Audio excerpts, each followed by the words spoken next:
Hello বন্ধুরা, আমাদের সহজ রান্নাঘরে আপনাদের স্বাগতম। আমি আজকে আপনাদেরকে জানাবো যে সয়াবিন গোটা আলু দিয়ে কি করে তৈরি করতে হবে।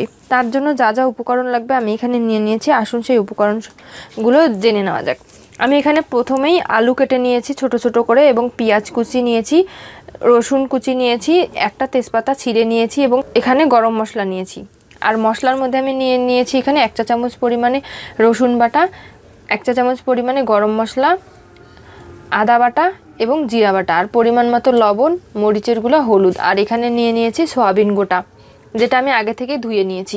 এই সয়াবিন গোটাটা আমি আগেই গরম পানিতে সেদ্ধ করে ধুয়ে নিয়েছি। তাহলে আসুন জেনে নেওয়া যাক যে কি করে আপনারা সহজ পদ্ধতিতে এই সয়াবিন গোটা আলু দিয়ে ভুনা করতে পারবেন। তার রেসিপিটি জেনে নেওয়া যাক। বন্ধুরা, আমি প্রথমেই কড়াইয়ে তেল দিয়ে দিচ্ছি, এবং তেলটা গরম হওয়ার জন্য 2 মিনিট অপেক্ষা করতে হবে। আমাদের তেল গরম হয়ে আসছে। এখন আমরা কড়াইয়ের মধ্যে সামান্য পরিমাণে লবণ দিয়ে দিচ্ছি।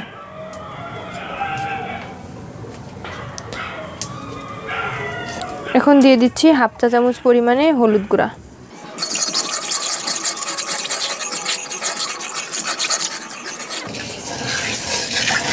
এখন আমি কেটে রাখা আলুগুলো দিয়ে দিচ্ছি।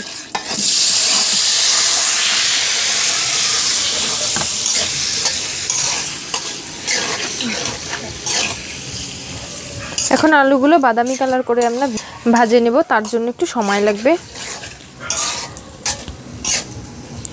তার জন্য 2 মিনিট সময় লাগবে। 2 মিনিট ধরে আলুগুলো ভাজতে হবে। আমাদের আলুগুলো বাদামি কালার হয়ে আসছে। এখন আমরা উঠিয়ে নিচ্ছি।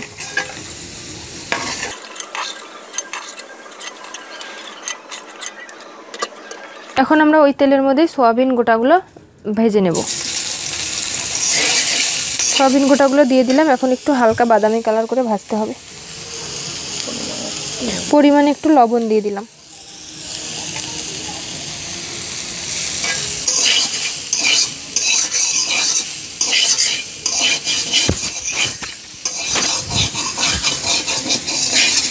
আমাদের সয়াবিনটি বাদামি কালার হয়ে গেছে। এখন আমরা সয়াবিনটাকে তুলে নিচ্ছি।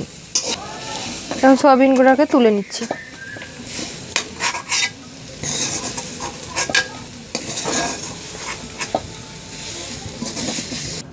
আমরা প্রথমেই 5 ফোড়ন দিয়ে নিচ্ছি। দিয়ে দিচ্ছি তেজপাতা। এখন দিয়ে দিচ্ছি রসুন কুচি।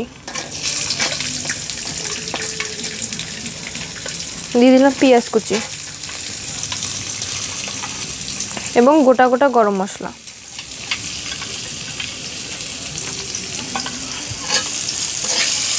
এখন এগুলো বাদামি কালার করে ভাজতে হবে। এর মধ্যে দিয়ে দিচ্ছি সামান্য পরিমাণ লবণ।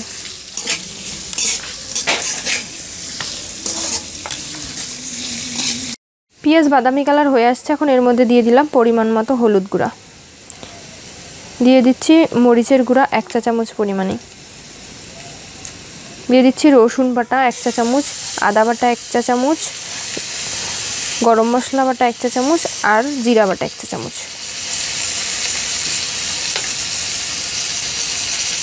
এখন ভালো করে পেঁয়াজের সাথে মশলাগুলো ভাজতে হবে। এখন দিয়ে দিচ্ছি আগে থেকে ভেজে রাখা আলুগুলো।